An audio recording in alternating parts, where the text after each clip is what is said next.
আর ভালোর দলে আছেন। আমিও আলহামদুলিল্লাহ ভালো আছি, ভালোর দলে আছি। আজকে বৃহস্পতিবার। শুরুতে আপনাদের সবাইকে rjrussellbooth.com ইউটিউব চ্যানেলের পক্ষ থেকে অনেক অনেক অনেক অনেক শুভেচ্ছা, শুভকামনা।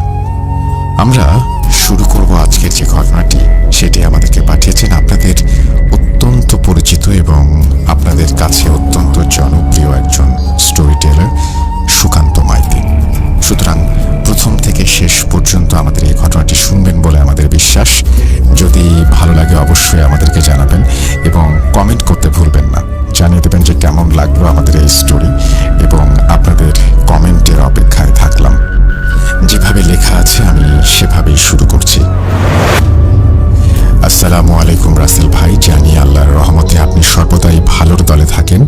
রাব্বি ভাই সহ ভূত.com-এর সমগ্র টিমের প্রতি সেলাম, স্নেহ ও ভালোবাসা জানাই। জানি তারাও আল্লাহর রহমতে সুস্থ আছেন। যে সমস্ত নিষ্পাপ প্রাণ অকালে ঝরে গেল, তার খেসারত কেউ কোনোদিন পূরণ করতে পারবে না। আমি সেই ছাত্র সমাজের প্রতি সমবেদনা জানিয়ে এবং যারা প্রাণ দিলেন তাদের আত্মার শান্তি কামনা করে আজ আবারও হাজির হলাম একটি লোমহর্ষক ঘটনা নিয়ে। ঘটনাটি কলকাতা থেকে ভূত.com-এর একজন একনিষ্ঠ শ্রোতা পাঠিয়েছেন, কিন্তু ব্যক্তিগত কারণবশত তিনি তার নাম প্রকাশে অনিচ্ছুক। ভুল ত্রুটি ক্ষমা সুন্দর দৃষ্টিতে দেখার অনুরোধ রইল। চলুন ঘটনায় যাওয়া যাক।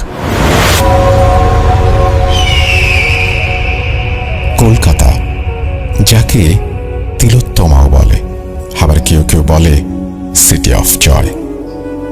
কিন্তু এই কলকাতার আনাচে কানাচে বহুল